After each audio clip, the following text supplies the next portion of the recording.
Assalamualaikum warahmatullahi wabarakatuh. Perkenalkan, nama saya Risma Andayani. Di sini saya akan sedikit sharing tentang bagaimana alur atau proses berperkara di pengadilan agama.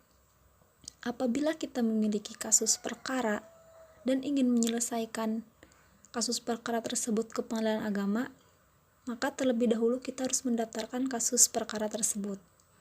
Setelah perkara didaftarkan, permohon atau penggugat dan pihak termohon atau tergugat serta turut termohon atau turut tergugat menunggu surat panggilan untuk menghadiri persidangan. Selanjutnya yaitu pada tahapan-tahapan persidangan. Tahapan pertama itu ada yang dinamakan dengan upaya perdamaian. Biasanya di dalam upaya perdamaian yaitu dilakukan mediasi. Mediasi adalah cara penyelesaian sengketa melalui proses perundingan untuk memperoleh kesepakatan para pihak dengan dibantu oleh mediator. Mediator adalah hakim atau pihak lain yang memiliki sertifikat mediator sebagai pihak netral yang membantu para pihak dalam proses perundingan guna mencari berbagai kemungkinan penyelesaian sengketa tanpa menggunakan cara memutus atau melaksanakan sebuah penyelesaian. Perdamaian merupakan cara terbaik dalam menyelesaikan persengketaan di antara pihak berperkara. Dengan perdamaian, maka para pihak-pihak berperkara dapat menjajaki suatu resolusi yang saling menguntungkan satu sama lain. Ini dikarenakan dalam perdamaian yang ditekankan bukanlah aspek hukum semata, namun bagaimana kedua belah pihak tetap dapat memperoleh manfaat yang sebesar-besarnya dari pilihan-pilihan yang mereka sepakati. Di sini terlihat bahwa dengan perdamaian, penyelesaian justru lebih mengedepankan sisi humanitas dan keinginan untuk saling membantu dan berbagi. Tidak ada lagi pihak yang kalah maupun yang menang. Yang ada hanyalah pihak yang menang secara bersama-sama. Setelah upaya perdamaian, yaitu pembacaan permohonan atau pembacaan gugatan. Pembacaan gugatan dapat dilakukan dengan dua bentuk. Yang pertama yaitu ada bentuk lisan dan bentuk tulisan. Sebelum surat gugatan dibacakan, jika perkara perceraian, hakim wajib menyatakan sidang tertutup untuk umum, sementara perkara perdata umum sidangnya selalu terbuka.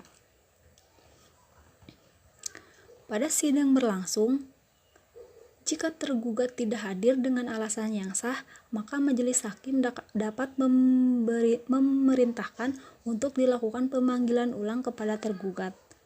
Tetapi dalam praktiknya, jika tergugat tidak hadir sebanyak 2 kali berturut-turut tanpa alasan yang sah, maka majelis hakim dapat meneruskan pemeriksaan gugatan tanpa hadirnya tergugat.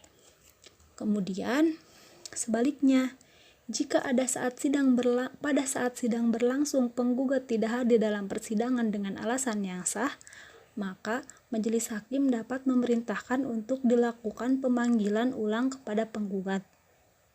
Dalam praktiknya, jika penggugat tidak hadir sebanyak 2 kali berturut-turut tanpa alasan yang sah, maka majelis hakim dapat menjatuhkan putusan gugur terhadap perkara tersebut. Selanjutnya yaitu jika para pihak hadir di dalam persidangan, maka majelis hakim terlebih dahulu memberi kesepakatan kepada penggugat untuk melakukan perubahan surat gugatan atau mencabut gugatan. Kemudian surat gugatan penggugat yang diajukan ke pengadilan agama itu dibacakan oleh penggugat sendiri atau salah seorang majelis hakim. Jadi boleh dibacakan sendiri atau boleh baca sendiri-sendiri atau dibacakan oleh majelis hakim. Kemudian majelis hakim memberi kesempatan kepada penggugat untuk menyampaikan jawaban atas gugatan penggugat. Setelah pembacaan permohonan atau pembacaan gugatan, selanjutnya itu ada jawaban termohon atau tergugat.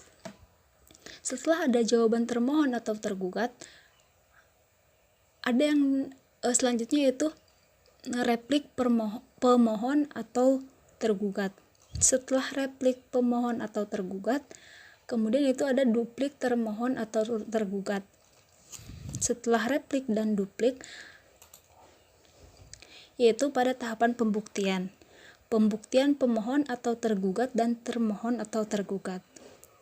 Pembuktian adalah suatu daya upaya para pihak yang berperkara untuk meyakinkan hakim tentang kebenaran dalil-dalil yang dikemukakan di dalam suatu perkara yang sedang dipersengketakan di muka pengadilan atau yang diperiksa oleh hakim. Setelah pembuktian, yaitu tahapan kesimpulan. Setelah tahapan kesimpulan, ada tahapan musyawarah hakim, musyawarah majelis hakim. Menurut undang-undang, sebagaimana sudah dijelaskan terlebih dahulu, musyawarah hakim dilakukan secara rahasia, tertutup untuk umum. Semua pihak maupun hadirin disuruh meninggalkan ruangan sidang. Panitia sidang sendiri, kehadirannya dalam musyawarah majelis hakim adalah atas izin majelis. Dikatakan rahasia, artinya baik di kala musyawarah maupun sesudahnya, kapan dan di mana saja hasil musyawarah majelis hakim tersebut tidak boleh dibocorkan sampai ia diucapkan dalam keputusan yang terbuka untuk umum. Setelah musyawarah majelis hakim, pembacaan, yaitu tahapan pembacaan putusan atau pembacaan penetapan. Putusan pengadilan adalah pernyataan hakim yang diucapkan pada sidang pengadilan yang terbuka untuk umum untuk menyelesaikan atau mengakhiri perkara perdata atau perkara pidana kalau di pengadilan negeri dalam perkara pidana. Kemudian, setiap putusan pengadilan tertuang dalam bentuk tertulis yang harus ditandatangani oleh hakim ketua sidang dan hakim-hakim anggota yang ikut serta memeriksa dan memutuskan perkara serta panitia pengganti yang ikut bersidang. Itu adalah pada pasal 25 ayat 2 Undang-Undang Nomor 4 Tahun 2004. Setelah perkara diputus, pihak yang tidak puas atas keputusan tersebut dapat mengajukan upaya hukum terkait banding dan peninjauan kembali selambat-lambatnya 14 hari sejak perkara diputus atau diberitahukan. Setelah putusan mempunyai kekuatan hukum tetap untuk perkara permohonan talak, Pengadilan Agama menetapkan hari sidang ikrar talak. Itu yang pertama. Yang kedua, memanggil pemohon dan termohon untuk menghadiri sidang ikrar talak. Yang ketiga, jika dalam tenggang waktu 6 bulan sejak ditetapkan sidang ikrar talak, suami atau kuasanya tidak melaksanakan ikrar talak di depan sidang, maka gugurlah kekuatan hukum penetapan tersebut dan perceraian tidak dapat diajukan berdasarkan alasan hukumnya yang sama.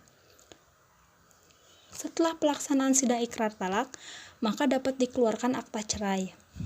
Setelah putusan mempunyai kekuatan hukum tetap, untuk perkara cerai gugat, maka dapat dikeluarkan akta cerai. Untuk perkara lainnya, setelah mempunyai kekuatan hukum tetap, maka para pihak yang berperkara dapat meminta salinan putusan. Apabila pihak yang kalah dihukum untuk menyerahkan objek sengketa, kemudian tidak mau menyerahkan secara sukarela, maka pihak yang menang dapat mengajukan permohonan eksekusi ke Pengadilan Agama yang memutus perkara tersebut. Itu adalah rangkaian atau alur atau proses berperkara di Pengadilan Agama. Sekian pemaparan yang dapat saya sampaikan. Kurangnya saya sangat memohon maaf. Wabillahi taufiq wal hidayah. Wassalamualaikum warahmatullahi wabarakatuh.